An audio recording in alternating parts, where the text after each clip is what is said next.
അപ്പോൾ നാരങ്ങ അച്ചാറിൻ്റെ വീഡിയോ നമ്മൾ ഇട്ടിട്ടുണ്ട്, ഓണ സദ്യ പ്രിപ്പറേഷൻ. അടുത്തത് ഇഞ്ചിക്കറിയാണ്. ഇതൊക്കെ ജസ്റ്റ് റാൻഡമായിട്ട് ഇന്ന് രാവിലെ തോന്നിയതാണ്. ഈ ആഴ്ച ഒന്നും പ്രിപ്പയർ ചെയ്യാണ്ട് സമയമായപ്പോൾ ഞാൻ ചെയ്യുന്ന പരിപാടികളാണ്, ഉള്ളതൊക്കെ വെച്ചിട്ടുള്ള പരിപാടിയാണ്. അപ്പം എനിക്ക് പറയാനൊരു ഇമ്പോർട്ടൻ്റ് കാര്യമുണ്ട് കേട്ടോ.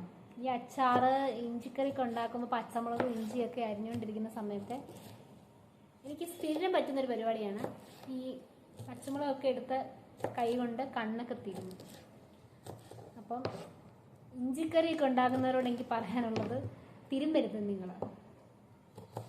ഞാൻ എന്നോട് തന്നെ പറഞ്ഞുകൊണ്ടിരിക്കുന്നതാണ്, നമ്മൾ ഓർക്കാണ്ട് കണ്ണൊക്കെ തിരുമ്മി മുഖത്തിലോട്ട് കയ്യേ കൊണ്ടുപോകരുത്. അപ്പം അതെനിക്ക് സ്ഥിരം പറ്റുന്ന എന്തെങ്കിലും ആവശ്യത്തിന് മുളകെല്ലാം എടുത്തു കഴിഞ്ഞിട്ടുണ്ടെങ്കിൽ ഞാനത് കണ്ണിലോട്ടായിരിക്കും തേക്കുന്നത് കറക്റ്റായിട്ട്. അപ്പോൾ ഞാനിപ്പോൾ പച്ചമുളകും ഇഞ്ചി അരിഞ്ഞുകൊണ്ടിരിക്കുകയാണ്. ഇഞ്ചിക്കറി വേഗം ഉണ്ടാക്കാം. പുളി വെള്ളത്തിലിട്ടിട്ടുണ്ട്. പുളി വെള്ളത്തിന് വേണ്ടിയിട്ട് പുളി വെള്ളത്തിലിട്ടിട്ടുണ്ട്. ശർക്കര എടുത്ത് വെച്ചിട്ടുണ്ട്. അപ്പോൾ ഇങ്ങനത്തെ പരിപാടി. കടുക്, ഉലുവ, കറിവേപ്പില ഇട്ട് ഞാൻ ഇനിയും ഇഞ്ചിയും പച്ചമുളകും കൊത്തി അരിഞ്ഞത് വളരെ നൈസായിട്ട് അരിഞ്ഞത് അങ്ങോട്ട് ഇട്ട് കൊടുക്കാൻ പോവാണേ. ഇതാണ് കണ്ടോ, നല്ല നൈസായിട്ട് പൊടിപ്പൊടിപ്പിടാ കുരുകുനാ അരിഞ്ഞ് ഇഞ്ചിയും പച്ചമുളകും കൂടെ ഇട്ട് കൊടുക്കാൻ പോവാം.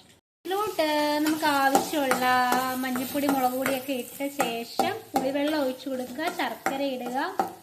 അങ്ങനത്തെ പ്രൊസീജിയേഴ്സിലോട്ടൊക്കെ ഇനിയും കിടക്കാം.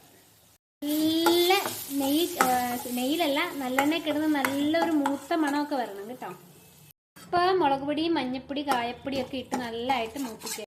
ഒരു നെല്ലിക്ക വലുപ്പത്തിൽ അതിനും കുറച്ചും കൂടെ എടുത്ത പുളിയുടെ വെള്ളം, പിന്നെ മിക്സി കഴുകിയ വെള്ളം എല്ലാം കൂടെ ഒഴിച്ചു കൊടുക്കാൻ പോവാണ്. പുളിയോ ഉപ്പോ എന്തെങ്കിലുമൊക്കെ കുറവാണെങ്കിൽ എരിവോ ഒക്കെ ഇപ്പം നമുക്ക് ചേർത്ത് കൊടുക്കാവുന്നതാണ് കേട്ടോ. അപ്പോൾ ഇനി ഞാൻ ശർക്കര ഒരു കഷ്ണം ഒന്ന് ചേർത്ത് കൊടുക്കാൻ പോവാണ്.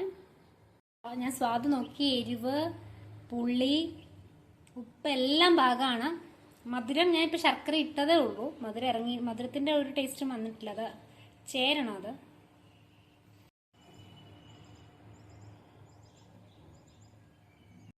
അപ്പോൾ എണ്ണയൊക്കെ കണ്ടോ ഇങ്ങനെ സെപ്പറേറ്റ് ആയി കഴിയുമ്പോഴത്തേനും നമ്മുടെ ഇഞ്ചിക്കറി ഇവിടെ തയ്യാറായിരിക്കുകയാണ് ഗൈസ്. എല്ലാവരും ഇതേപോലെ ഇഞ്ചിക്കറി ഉണ്ടാക്കിയിട്ട് എനിക്ക് ഇൻസ്റ്റാഗ്രാമിലൊക്കെ ഫോട്ടോസ് അയച്ചു തരണം.